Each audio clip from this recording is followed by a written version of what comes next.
আজ আমি তোমাদের সাথে শেয়ার করব সাবুদানা দিয়ে তৈরি নতুন স্বাদের একটা নতুন রেসিপি। যে কোনো পুজো, ব্রত বা উপবাসের দিনে সাবুদানার তৈরি নতুন স্বাদের এই রেসিপিটা ঝটপট বানিয়ে নেওয়া যাবে হাতের কাছে থাকা উপকরণ দিয়ে। বানানো যেমন সহজ, খেতেও কিন্তু খুবই সুস্বাদু। আর এই রেসিপিটা অল্প খেলেই অনেকক্ষণ পেট ভরে থাকে। নমস্কার বন্ধুরা, বেঙ্গলি ওভেনে তোমাদের সবাইকে স্বাগত জানাই। নিশ্চয়ই তোমরা সবাই খুব ভালো আর সুস্থ আছো। তাহলে চলো বন্ধুরা, দেরি না করে রেসিপিটা বানানো শুরু করি। এর জন্য ছোট একটা বাটির 1 বাটি সাবু নিয়েছি। সাবুদানাটা ওজনে 250 গ্রাম। সাবুদানা 3 রকম সাইজের হয়, ছোট, বড়, মাঝারি। তো আমি এখানে ছোট দানার সাবুদানাটা নিয়েছি, তোমরা চাইলে কিন্তু মাঝারিটাও নিতে পারো, কিন্তু বড় সাবুদানাটা নেবে না, তাতে কিন্তু এই রেসিপিটা ভালো হবে না। এখন ওভেনের মধ্যে একটা প্যান বসিয়ে পুরো সাবুদানাটা প্যানের মধ্যে ঢেলে দিলাম। এখন এর মধ্যে দিয়ে দিচ্ছি 4টে কাঁচা লঙ্কা। ঝালটা তোমরা তোমাদের স্বাদ অনুযায়ী দেবে। আর সাথে দিচ্ছি কাঁচা বাদাম। আমি 1 বাটি সাবুদানা নিয়েছিলাম, ওই বাটির মাপি হাফ বাটি বাদাম নিয়েছি। এবার সব কিছু একসাথে খুব ভালোভাবে ভেজে নিতে হবে। ফ্লেমটাকে লো টু মিডিয়াম করে 4 থেকে 5 মিনিট ভেজে নিতে হবে। বন্ধুরা হয়তো ভাবছো যে কাঁচা লঙ্কাটা কেন আমি এর সঙ্গে ভাজছি। আসলে কাঁচা লঙ্কাগুলো এর সাথে ভেজে নিলে রেসিপিটার মধ্যে একটা খুব সুন্দর স্মোকি ফ্লেভার আসবে। সাবুদানার সাথে সব কিছু একসাথে খুব ভালোভাবে ভাজাও হয়ে যাবে, আলাদা করে আমাদের আর কিছু করতে হবে না। সাবুদানাগুলোর কালার চেঞ্জ করলে হবে না, শুধু খুব ভালোভাবে ক্রিস্পি করে ভেজে নিতে হবে, কারণ আমরা সাবুদানাগুলোকে পাউডার বানাবো। আর ভালোভাবে ভাজা না হলে কিন্তু পাউডার ফর্মে আসবে না। বন্ধুরা দেখো, সাবুদানাগুলো ভাজার সাথে সাথে বাদামগুলো কিন্তু খুব ভালোভাবে ভাজা হয়ে যাচ্ছে। বাদামের খোসাগুলো বাদাম থেকে আলাদা হয়ে যাচ্ছে। লো টু মিডিয়াম হিটে 5 মিনিট মতো ভেজে নিয়েছি। 5 মিনিট পরে তোমাদের দেখাচ্ছি বন্ধুরা। দেখো লঙ্কাগুলো বেশ ভালোভাবে ভাজা হয়ে গেছে, লঙ্কাগুলোর গায়ে হালকা হালকা ভাজা স্পট পড়ে গেছে। এখন ফ্লেমটাকে অফ করে দিয়ে লঙ্কাগুলোকে একটা প্লেটের মধ্যে তুলে নিয়ে সাবু আর বাদামগুলোকে অন্য একটা প্লেটে ঢেলে নিলাম। 2-1টা সাবুদানা গালে দিয়েও চেক করে দেখে নিতে পারো যে ভালোভাবে ভাজা হয়েছে কিনা। এখন সাবুদানাগুলো খুব ভালোভাবে ঠান্ডা করে নিতে হবে। খুব ভালোভাবে ঠান্ডা না হলে কিন্তু এগুলোকে পাউডার বানানো যাবে না। এখন বাদাম আর সাবুদানা দুটোই খুব ভালোভাবে ঠান্ডা হয়ে গেছে।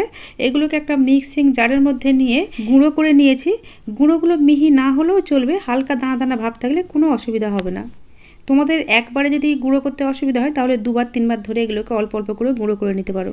বাদাম আর সাবুদানার পাউডারটা একটা বড় বাটির মধ্যে ঢেলে নিলাম। এখানে আমি একটা কাঁচা আলুকে খোসা ছাড়িয়ে ভালো করে ধুয়ে রেখেছিলাম। এখন এই আলুটাকে ছোট ছোট টুকরো করে কেটে নেব।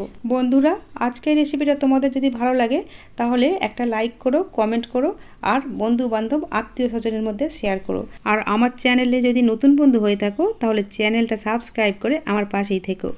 পুরো আলুটাকে আমি ছোট ছোট টুকরো করে কেটে নিয়েছি। এখন এই আলুর টুকরোগুলোকে একটা মিক্সিং জারের মধ্যে তুলে নিলাম। সাথে দিচ্ছি সাবুর সাথে ভেজে রাখা কাঁচা লঙ্কাগুলো, আর দিচ্ছি 1 ইঞ্চি আদা। আদাটাকে ছোট ছোট টুকরো করে কেটে নিয়েছিলাম। এখন এর মধ্যে দিয়ে দিচ্ছি কিছুটা কারি পাতা। এটা আমার গাছের কারি পাতা, তাই দিয়েছি। তোমাদের হাতের কাছে এটা না থাকলে কিন্তু এর বদলে ধনে পাতাও দিতে পারো। পুজো বা ব্রতর দিনে যারা শাক খাও না তারা কিন্তু এই কারি পাতা বা ধনে পাতা বাদ দিয়ে দেবে। আমি এর মধ্যে কোনো রকম জল না দিয়ে একটা মিহি পেস্ট বানিয়ে নিয়েছি। এই পেস্টটাকে এখন সাবুদানা আর বাদামের পাউডারের মধ্যে ঢেলে দিলাম। এখন এর মধ্যে দিয়ে দিচ্ছি স্বাদ মতো লবণ। আমি এখানে সন্ধব লবণ দিয়েছি, যেহেতু ব্রত উপলক্ষে বানাচ্ছি তাই সন্ধব লবণ দিয়েছি। আর দিয়ে দিলাম 1 চা চামচ গোটা জিরে। এখন সব কিছুকে একসাথে জল না দিয়ে খুব ভালোভাবে মিশিয়ে নিতে হবে।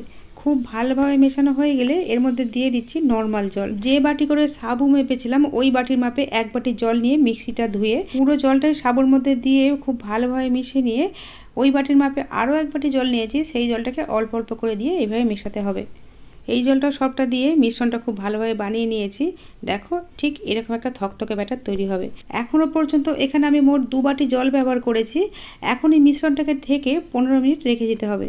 এখন আমি এই রেসিপিটার সাথে সার্ভ করার জন্য একটা রায়তা বানিয়ে নেব, যেটা এই রেসিপির সাথে খেতে তো দুর্দান্ত লাগে আর শরীরকেও খুব ঠান্ডা রাখে। তার জন্য একটা বাটির মধ্যে বেশ কিছুটা টক দই নিয়ে দইটাকে খুব ভালোভাবে ফেটিয়ে নিয়েছি। এখন এই ফেটানো টক দইয়ের মধ্যে দিয়ে দিচ্ছি স্বাদ মতো সন্ধব লবণ। সাথে দিচ্ছি 4 চামচের 4 ভাগের 1 ভাগ গোলমরিচের গুঁড়ো আর হাফ চা চামচ ভাজা জিরে গুঁড়ো। এর মধ্যে লাল লঙ্কার গুঁড়ো দিতে পারো। আমি এর মধ্যে কিছু সবজি মেশাচ্ছি। দিয়ে দিলাম কিছুটা শসা কুচি, কিছুটা কাঁচা লঙ্কা কুচি, কিছুটা ধনে পাতা কুচি আর কিছুটা টমেটো কুচি। এখানে তোমরা তোমাদের পছন্দ অনুযায়ী যে কোনো সবজি অ্যাড করতে পারো বা যে কোনো সবজি বাদও দিতে পারো, তবে শসাটা কিন্তু দিতেই হবে কারণ এটাই মেন ইনগ্রেডিয়েন্ট। সমস্ত কুচানো সবজিগুলোকে দইয়ের মধ্যে খুব ভালোভাবে মিশিয়ে নিয়েছি। এখন এর মধ্যে একটা তড়কা দেব। তার জন্য একটা হাতা করে 1 টেবিল চামচ তেলকে খুব ভালোভাবে গরম করে নিয়ে এই গরম তেলের মধ্যে দিয়ে দিলাম হাফ চা চামচ গোটা জিরে, হাফ চা চামচ সাদা তিল আর হাফ শুকনো লঙ্কা। এগুলোকে গরম তেলের মধ্যে কিছুক্ষণ রেখে হালকা ভেজে দইয়ের মধ্যে ঢেলে দিলাম। তোমরা ইচ্ছে করলে এই তরকাটা নাও দিতে পারো, তবে দিলে কিন্তু এই রেসিপিটার স্বাদ অনেকটা বেড়ে যায়। তৈরি হয়ে গেল চটপটা টেস্টের হেলদি অ্যান্ড টেস্টি রায়তা, যেটা শুধু এই সাবুদানা রেসিপির সাথে না, যে কোনো রেসিপির সাথে খেতে অসাধারণ লাগে। এছাড়া এই রেসিপিটা খাওয়া শরীরের জন্য খুবই উপকারী।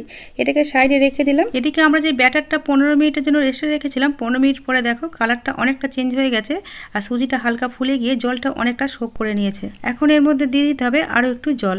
আমি এখানে আরও হাফ বাটি জল নিয়েছি, সেই জলটাকে অল্প অল্প করে দিয়ে এই ব্যাটারটার সাথে খুব ভালোভাবে মিশিয়ে নিলাম। এখানে অল্প অল্প করে জল অ্যাড করে ব্যাটারটাকে আরেকটু পাতলা করে নেব। এখানে আমি আরও হাফ বাটি জল ব্যবহার করেছি। এই ব্যাটারটা বানাতে আমার মোট 2.5 বাটি জল লেগেছে। বন্ধুরা দেখো ব্যাটারটা ঠিক এই রকম কনসিস্টেন্সির হবে। এখন এগুলোকে ভেজে নেব। তার জন্য ওভেনে একটা প্যান বসিয়ে প্যানটাকে হালকা গরম করে এর মধ্যে দিয়ে দিলাম অল্প একটু তেল। তেলটাকে প্যানের চারপাশে খুব ভালোভাবে লাগিয়ে দিলাম। তেলটা হালকা গরম হলে এর মধ্যে দিয়ে দিচ্ছি 1 চা চামচ সাদা তিল। তেলটাকে খুব ভালোভাবে গরম করার দরকার নেই আর তিলগুলোকেও খুব ভালোভাবে ভাজার দরকার নেই। এখন এই হালকা গরম তেলের মধ্যে দিয়ে দিলাম তৈরি করা ব্যাটার থেকে অল্প একটু ব্যাটার। এটা খুব বেশি মোটাও হবে না, আবার খুব বেশি পাতলাও হবে না।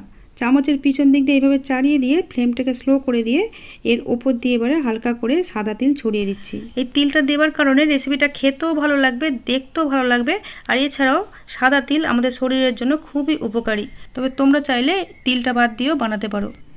চাপা দিয়ে লো ফ্লেমে 4 মিনিট মতো কুক করে নিতে হবে আর ফ্লেমটাকে লো রাখতে হবে, তাহলে রেসিপির কালারটাও যেমন ভালো আসবে আর রেসিপির দুপাশটা খুব ক্রিস্পি হবে। উল্টো দিকটাও কিছুক্ষণ ভেজে নিয়ে উল্টে দিলাম। এইভাবে উল্টে পাল্টে পছন্দের কালার করে তুলে নিতে হবে। দেখো বন্ধুরা, দেখি বুঝতে পারছো কতটা ক্রিস্পি হয়েছে। সামনে অনেক পুজো আসছে, এই রেসিপিটা একবার বানালে কিন্তু বারবার বানাতে ইচ্ছা করবে। শুধু পুজো কেন, যে কোনো একাদশীতেও বানাতে পারো। আর এটা খেলে বারবার কিন্তু খিদে পায় না, অল্প একটু খেলেই পেট ভরে যায় এবং পেটটা অনেকক্ষণ ভরে থাকে। আর এই রেসিপিটা খেতেও এতটা সুস্বাদু হয় যেটা পুজো বা ব্রত আসার জন্য অপেক্ষা করতে হবে না, প্রায় দিনই খেতে ইচ্ছা করবে। এটা কতটা ক্রিস্পি হয়েছে তোমরা আজ শুনে বুঝতে পারছো বন্ধুরা। তবে রেসিপিটা যদি বয়স্ক বা বাচ্চাদের জন্য বানাতে চাও বা এতটা ক্রিস্পি যদি না বানাতে চাও, তাহলে এগুলো বানাবার সময় ফ্লেমটা মিডিয়ামে রাখবে আর 2 পিঠটাই চাপা দিয়ে ভাজবে, তাহলে সফট হবে এবং বয়স্ক বা বাচ্চাদের খেতে কোনো অসুবিধা হবে না। তোমরা চাইলে তিল ছাড়া এইভাবে ছোট ছোট করে টিকিয়া আকারেও বানিয়ে নিতে পারো।